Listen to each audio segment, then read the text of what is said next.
3 years ago, this bridge was deteriorating fast. It needed more than just a facelift.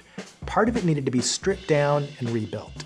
So the city made a plan, a $16 million, 18-month plan to rehabilitate the bridge, improve bike and pedestrian access, and strengthen the internal structures. The trouble is, things didn't go according to plan.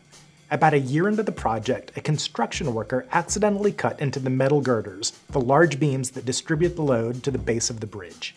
Those cuts compromised the integrity of the whole structure. Work stopped, trucks and buses had to be diverted. Timelines pushed back. The crew had to shift their focus to repair the damage. In the end, that mistake added more than a year to the project and undermined public support. The work on this bridge is a good analogy for social impact professionals. Many people in this space recognize the need to strip down and rebuild the relationships that were founded on old power structures. But as you do, it's important to move with intention and care. The last thing you want to do is damage the very thing you're trying to stabilize.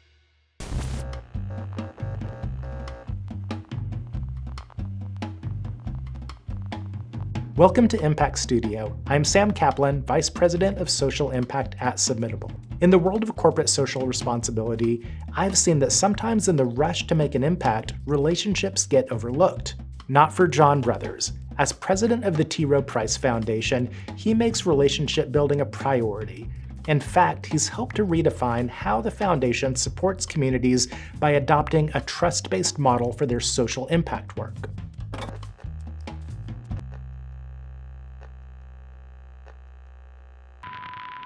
You mentioned the power dynamic. Just tell me what you mean when you say power dynamic between funders and nonprofits and communities.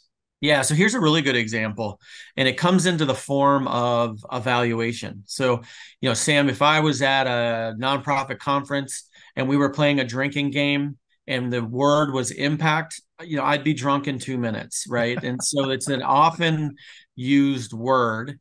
It's jargony, obviously, at this point. But often it is a word that is used and weaponized in local communities. And so when I walk into local communities and I say, I want you to show me your impact, that's a really big deal. Because number one, if I walked into your home, Sam, and said, hey, step on the scale, and you should weigh what I think you should weigh, you tell me to get the heck out of your house, as you should.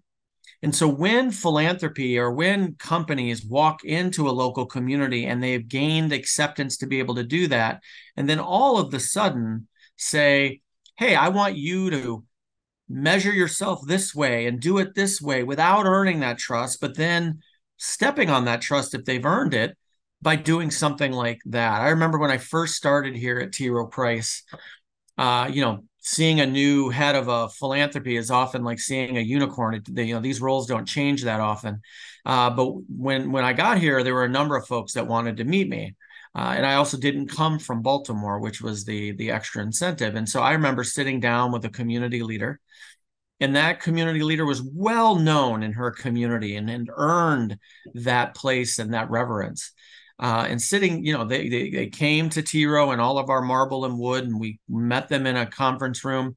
And before I could even really know her name, she pulled out all these charts and graphs, and she started to show me why she was valuable. Look at the arrows going up. Aren't I good? And it was just so backwards. I didn't get a chance to know about her. I didn't get a chance to see what she felt was important and what was the North Star for her organization. What she thought is the only thing I cared about were charts and graphs. And that's unfortunate. It was an indicator for me about how challenged relationships had been. And the power dynamic there really stepped over the ability to, number one, really get to know them, which is obviously the first point of any relationship, is getting to know each other. And then being able to have an honest dialogue about how we could be helpful moving forward. And so that story sticks with me every day. But I know in that, to your question, the one example of a number of examples that philanthropy and companies use is this area of evaluation and impact. And to be honest with you, that's not philanthropy's ultimate job. It is the job of communities to know what they should measure, how they should be learning, and what that learning should be doing for them each and every day. Once they know that, my job is to support them to that end, not to be a coach watching them and saying, you're not light enough. You need to do this.